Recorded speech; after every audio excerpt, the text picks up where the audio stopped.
ನಮಸ್ತೆ Karnataka, welcome back to Karnataka job store. ನಾವೀಗ ಕೇಂದ್ರ ಸರ್ಕಾರಿ ಸ್ವಾಮ್ಯದ national centre for biological science, Tata institute of fundamental research ಈ ಒಂದು ಇನ್ಸ್ಟಿಟ್ಯೂಷನ್ನ ಅಡ್ವರ್ಟೈಸ್ಮೆಂಟ್ ನೋಡ್ತಾ ಹೋಗೋಣ. Appointment of scientific, administrative and auxiliary posts at the national centre biological science TIFR. ಈ ಒಂದು ಸೆಂಟರ್ ಇರ್ತಕ್ಕಂಥದ್ದು ಬೆಂಗಳೂರಲ್ಲಿ.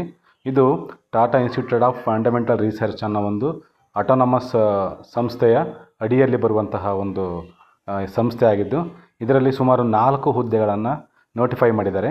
ಸೊ ಅದರಲ್ಲಿ ನೋಡ್ಬೋದು, ಸೀರಿಯಲ್ ನಂಬರ್ಗಳು ಕೊಟ್ಟಿದ್ದಾರೆ, name of the post, number of vacancy ಮತ್ತು ಅದು ಯಾವುದಕ್ಕೆ ರಿಸರ್ವ್ ಆಗಿದೆ, ಮತ್ತು ಪೇ ಸ್ಕೇಲು, ಮ್ಯಾಕ್ಸಿಮಮ್ ಏಜ್ ಎಷ್ಟಿರಬೇಕು ಅಂತ ಕೊಟ್ಟಿದ್ದಾರೆ. ಅಲ್ಲಿ ಸೈಂಟಿಫಿಕ್ ಆಫೀಸರ್ C ಈ ಒಂದು ಹುದ್ದೆಗೆ ಒಂದು ಹುದ್ದೆ ಇದೆ. ಇದು ರಿಸರ್ವ್ ಫಾರ್ ಅನ್ರಿಸರ್ವ್ ಆಗಿದೆ.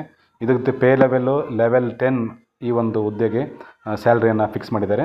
ಇದಕ್ಕೆ ಮ್ಯಾಕ್ಸಿಮಮ್ ಏಜ್ ಎಷ್ಟಿರಬೇಕಪ್ಪ ಅಂದರೆ 28 ಇಯರ್ಸ್ ಆಗಬೇಕು. ನೆಕ್ಸ್ಟ್ ಎರಡನೇದು ಅಡ್ಮಿನಿಸ್ಟ್ರೇಟಿವ್ ಅಸಿಸ್ಟೆಂಟ್ ಕೊಟ್ಟಿದ್ದಾರೆ. ಸೊ ಇದು ಕೂಡ ಒಂದು ವೇಕೆನ್ಸಿ ಇದೆ. ಲೆವೆಲ್ 6ನಲ್ಲಿರ್ತಕ್ಕಂತಹ ಒಂದು ವೇಕೆನ್ಸಿ ಇದು ಪೇ ಸ್ಕೇಲ್ ಆಗಿದೆ. ಇದಕ್ಕೆ ಮ್ಯಾಕ್ಸಿಮಮ್ ಏಜ್ 33 ಇಯರ್ಸ್ ಆಗಿದೆ. ನೆಕ್ಸ್ಟು ಕ್ಲರ್ಕ್ ಅನ್ನೋದು ಕೊಟ್ಟಿದ್ದಾರೆ. ಅದು 6 ಹುದ್ದೆಗಳಿವೆ. ಲೆವೆಲ್ 3 ಪೇ ಸ್ಕೇಲು, ಇದಕ್ಕೆ 28 ಇಯರ್ಸ್ ಮ್ಯಾಕ್ಸಿಮಮ್ ಇರಬೇಕು. ನೆಕ್ಸ್ಟ್ ಸೂಪರ್ವೈಸರ್ ಕೊಟ್ಟಿದ್ದಾರೆ. ಕ್ಯಾಂಟೀನ್ ಸೂಪರ್ವೈಸರ್ ಒಂದು ಹುದ್ದೆ ಇದೆ.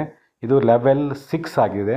ಇದಕ್ಕೂ ಕೂಡ ಮ್ಯಾಕ್ಸಿಮಮ್ 28 ಇಯರ್ಸ್ ಆಗಿರಬೇಕು. ಸೊ ನೀವು ನೋಡ್ಬೋದಲ್ಲಿ ಏಜ್ ರಿಲ್ಯಾಕ್ಸೇಷನ್ ಕೂಡ ಇರ್ತಿತ್ತೆ. ಇದು as per the government of India. ಅಂದರೆ SC/ST ಅವರಿಗೆ 5 ವರ್ಷ, OBC ಅವರಿಗೆ 3 ವರ್ಷ ಇರ್ತಿತ್ತೆ. Last date for recipient of online application 15th August 2025. ಇಷ್ಟರೊಳಗಡೆ ನೀವು ಅಪ್ಲಿಕೇಶನ್ ಫಿಲ್ ಮಾಡಬೇಕಾಗಿದೆ. ಇದಕ್ಕೆ ನೋಟಿಫಿಕೇಷನ್ ಅವರು ಬಿಟ್ಟಿಲ್ಲ, ನೇರವಾಗಿ ನಾವು ಅರ್ಜಿಯನ್ನು ಹಾಕ್ಬೋದು. ಅಲ್ಲಿ ಕೊಟ್ಟಿದ್ದಾರೆ ಅರ್ಜಿಯನ್ನು ಸಲ್ಲಿಸ್ತಕ್ಕಂಥ ಒಂದು ವೆಬ್ಸೈಟ್ ಕೊಟ್ಟಿದ್ದಾರೆ, https:/www.ncbs.es.in ಅಂತ RES.in ಅಂತ ಕೊಟ್ಟಿದ್ದಾರಲ್ವ. ಈ ಒಂದು ಜಾಬ್ ಪೋರ್ಟಲಿಗೆ ನೀವು ಲಿಂಕ್ ತಗೊಂಡು ಅಪ್ಲಿಕೇಶನ್ ಹಾಕ್ಬೋದು.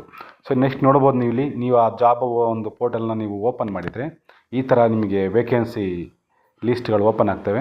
ಸೊ ಅದರಲ್ಲಿ ಸುಮಾರು ಕಾಂಟ್ರಾಕ್ಚುವಲ್ ಇದ್ದಾವೆ ಮತ್ತು ಪರ್ಮನೆಂಟ್ ಬೇಸಿಸ್ ಕೂಡ ಇದ್ದಾವೆ. ಸೊ ಇದು ನಾನು ನಿಮಗೆ ಹೇಳಿದಾಗಲ್ಲಿ ಸುಮಾರು 4 ವೇಕೆನ್ಸಿಯಲ್ಲಿ 3 ಪರ್ಮನೆಂಟ್ ಬೇಸ್ ಇದ್ದಾವೆ. ಇನ್ನು ಒಂದು ಕಾಂಟ್ರಾಕ್ಚುವಲ್ ಬೇಸ್ ಇದೆ.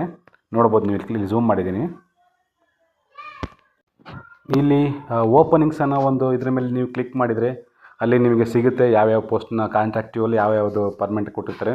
ಅಲ್ಲಿ ವ್ಯೂ ಅಂತ ಕೊಟ್ಟಾಗ ನಿಮಗೆ ಡೀಟೇಲ್ಸ್ ಕೊಡ್ತಾರೆ, ಯಾವ ಎಲಿಜಿಬಿಲಿಟಿ ಕ್ವಾಲಿಫಿಕೇಷನ್ ಏನಿರಬೇಕು, ಡಿಸೈರಬಲ್ ಏನಿರಬೇಕಂತ ಕೊಟ್ಟಿರ್ತಾರೆ. ಸೊ ಅದು ನೋಡ್ಕೊಂಡು ಅಪ್ಲೈ ಅನ್ನೋ ಜಾಗದಲ್ಲಿ ನೀವು ಅದನ್ನ ಅಪ್ಲೈ ಅಂತ ಕ್ಲಿಕ್ ಮಾಡಿದರೆ ನಿಮಗೆ ಆ ಒಂದು ಪೋಸ್ಟ್ನ ಅಪ್ಲಿಕೇಶನ್ ಲಿಂಕ್ ಓಪನ್ ಆಗುತ್ತೆ. ಸೊ ಹೆಚ್ಚಿನ ಮಾಹಿತಿಗೆ ನಾನು ನಮ್ಮದು ಡಿಸ್ಕ್ರಿಪ್ಷನಲ್ಲಿ ಈ ಒಂದು ವೆಬ್ಸೈಟ್ನ ಅಡ್ರೆಸ್ನ ಹಾಕಿರ್ತೀನಿ. ಆಸಕ್ತಿ ಇದ್ದಂಥವರು ಅದ್ರ ಮೂಲಕ ಹೋಗಿ ಅಪ್ಲಿಕೇಶನ್ ಹಾಕ್ಬೋದಾಗಿದೆ. ನಾನು ಕೊಟ್ಟಂಥ ಮಾಹಿತಿ ನಿಮಗೆ ಇಷ್ಟ ಆಗಿದರೆ ಇದನ್ನು ಲೈಕ್ ಮಾಡಿ, ಇದು ಯಾರಿಗೆ ಅವಶ್ಯಕತೆ ಇದೆಯೋ ಅವರಿಗೆ ಶೇರ್ ಮಾಡಿ, ಹಾಗೆ ಸಬ್ಸ್ಕ್ರೈಬ್ ಆಗೋದನ್ನು ಮರಿಬೇಡಿ. Thank you.